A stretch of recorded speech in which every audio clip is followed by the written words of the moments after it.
To jama'a, za mu kawo muku sahihan rahotanni da ya shafi zaɓe a cikin wannan tasha mai albarka. Ku ci gaba da biyo mu a ciki domin ku ji rahotannin.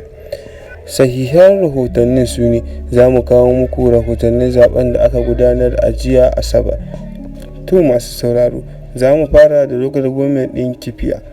A local government ɗin Kifiya za mu ji cewa jam'iyyar NNPP ta samu kuri'a 15,838, sai mai mara mata baya jam'iyyar APC ta samu kuri'a 14,515, sai kuma ta ukunsu jam'iyyar PDP ta samu kuri'a 77, sai kuma ta hudu jam'iyyar ADP ta samu kuri'a 63, sai kuma ta biyar jam'iyyar ADC ta samu kuri'a 30. Yanzu kuma kai tsaye za mu tafi ƙaramar hukumar Bebeji.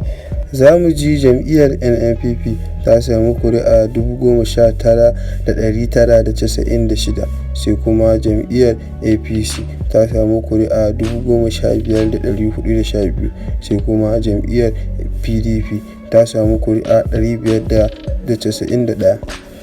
Yanzu ma kai tsaye za mu tafi ƙaramar hukumar Kiru.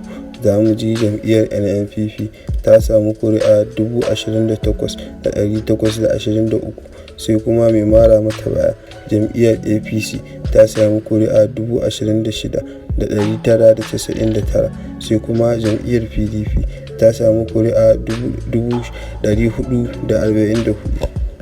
Yanzu kuma za mu shiga ƙaramar hukumar Kunci. Za mu ji jam'iyyar APC ta samu kuri'a 13,215, sai mai mara mata baya jam'iyyar NNPP ta samu kuri'a 10,067, sai kuma mai take mata baya jam'iyyar ADC. To masu sauraro, kar ku manta kuna cikin tashar Ajidaɗi Top TV. Idan yau ne zuwan ka na farko, ka danna mana subscribe, ka danna ƙararrawa domin samun rahotanni da zarar mun ɗora.